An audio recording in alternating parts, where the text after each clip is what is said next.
Sebelum berangkat itu kalian pasti akan merasa nervous, takut, khawatir. Itu wajar, sangat wajar karena kalian akan tinggal di negara yang berbeda, yang sangat jauh lokasinya atau tempatnya dari tempat kalian sekarang tinggal.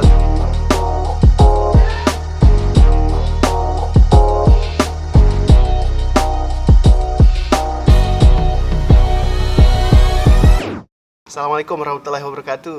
Ketemu lagi. Terima kasih kepada teman-teman yang sudah support video ini, yang sudah share, yang sudah subscribe, yang ikut berdiskusi di kolom komentar, yang sudah like. Murni Wordy Story ini memang sejak awal dibuat itu memang tujuannya memang hanya satu, ingin memberikan manfaat ya. Saya berharap apa yang sudah saya alami, apa yang sudah saya jalani bisa saya bagikan ke teman-teman, kemudian bisa menjadi pembelajaran untuk teman-teman yang akan atau ingin atau sedang menjalankan apa yang pernah saya jalankan. Hari ini gue share apa lagi ya? Hari ini saya pengen share tentang persiapan keberangkatan menuju Australia. Pertanyaan ini sering muncul, ada beberapa teman yang DM saya di Instagram, ada yang tanya saya di Facebook. Mohon maaf sebelumnya, saya ingin agar apapun bentuk pertanyaan kalian, mohon disampaikan saja melalui channel YouTube ini, karena saya tidak begitu aktif di Instagram maupun di Facebook. Saya hanya membuka Facebook hanya untuk membaca atau mengucapkan selamat ulang tahun untuk beberapa teman. Sisanya saya tidak terlalu aktif, begitu pula dengan Instagram. Jadi jika kalian ingin bertanya atau melakukan apapun interaksi kepada saya, lakukan saja di channel YouTube ini. Terima kasih. Berkaitan dengan itu, banyak sekali teman yang bertanya tentang persiapan keberangkatan ke Australia. Tidak banyak sebenarnya, cuma 2-3 orang. Jadi sebelum kalian berangkat memang cukup hektik ya. Misalkan nanti kalian sudah dinyatakan lolos, sudah lolos tembus interview, sudah melakukan PDT, lalu menunggu keberangkatan. Itu adalah momen-momen yang cukup menegangkan karena kalian akan tinggal di suatu negara yang letaknya sangat jauh dari tempat tinggal kalian. Kalian harus beradaptasi dengan apa yang ada di sana, dengan lingkungannya, dengan orang-orangnya, dengan rumahnya, dengan suasananya, dengan cuacanya. Jadi pikiran itu akan terus menghantui. Jadi nanti merasa nervous, takut, khawatir, itu biasa terjadi. Saya juga merasakan itu. Jadi jangan terlalu dipikirkan, jalanin aja. Tapi saya ingin memberikan beberapa tips ketika sebelum keberangkatan kalian ke Australia. Khusus untuk tips ini, saya bisa katakan ini hanya bekerja untuk chapter Brisbane, karena kebetulan saya menuju Brisbane, Queensland. Jadi saya harap nanti saya bisa mewawancara atau ngobrol dengan teman yang lainnya, agar mereka bisa share tentang apa saja persiapan mereka sebelum berangkat ke, entah itu ke Canberra, Melbourne, Sydney, atau kota-kota yang lainnya. Khusus untuk Brisbane, saya tidak, yang pertama adalah pakaian. Saya tidak menyarankan teman-teman untuk membawa pakaian banyak, karena harga pakaian di sana cukup murah. Kecuali kalian memang memilih pakaian ya, maksudnya tidak ingin menggunakan pakaian jika tidak branded. Saya tidak mau pakai kaos jika bukan Superme. Jadi untuk pakaian secara umum dijual dengan cukup murah di sana.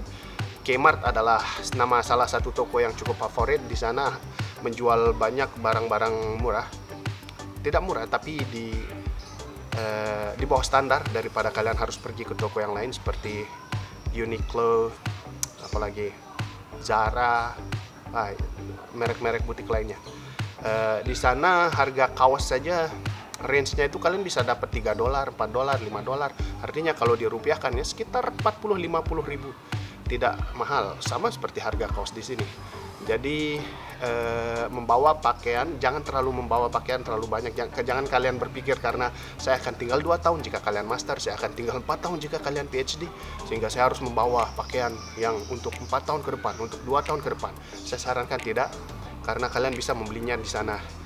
Hal yang beneficial dari membeli pakaian di sana adalah kalian akan menyesuaikan dengan weather di sana, dengan cuaca di sana. Jadi di sana ada summer, fall, winter. Summer sama winter khususnya. Pakaian jaket yang menurut kalian di sini sudah cukup untuk menghangatkan, tentu sangat tidak cukup untuk winter di sana. Jadi kalau saran saya beli jaketnya di sana aja. Begitu pula dengan summer. Wah, Queensland summernya panasnya pol. Jadi saya nggak tahu ya, entah kenapa kaos-kaos di sana itu kerasa enak aja ya dengan summernya itu, anginnya itu adem aja. Padahal kalau dirasain bahannya sama aja, cotton 20S, cotton biasa aja. Tapi nggak tahu ya apa sugesti. Tapi memang saran saya tidak membawa pakaian terlalu banyak.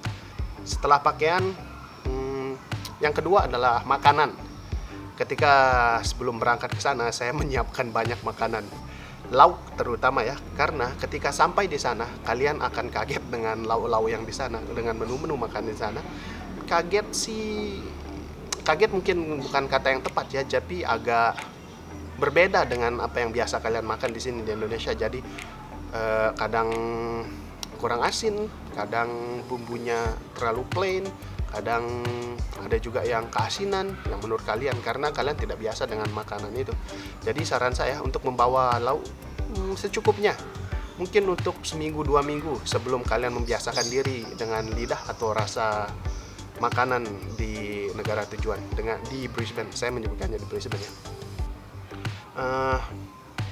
Ketika berangkat dulu saya membawa sekitar 2 toples sambal kering. Karena menurut teman saya di sana cukup susah mencari sambal, tapi nyatanya tidak juga. Ada juga yang jual saus ABC dan lain sebagainya. Tapi memang itu cukup membantu untuk momen-momen dimana kalian malas beli makan keluar, malas masak. Jadi lauk-lauk kering seperti itu sangat membantu. Ada beberapa teman yang bawa abon, tapi cukup tricky ya kalau membawa abon ya. Lauk seperti yang memiliki daging, daging kalau nggak salah ya, itu pengawalannya cukup ketat, jadi akan ditanya-tanya cukup banyak di imigrasi nantinya. Kalau tidak salah dulu saya cuma bawa sambal kering sama sambal tempe kering, itu dimasakin sama istri saya,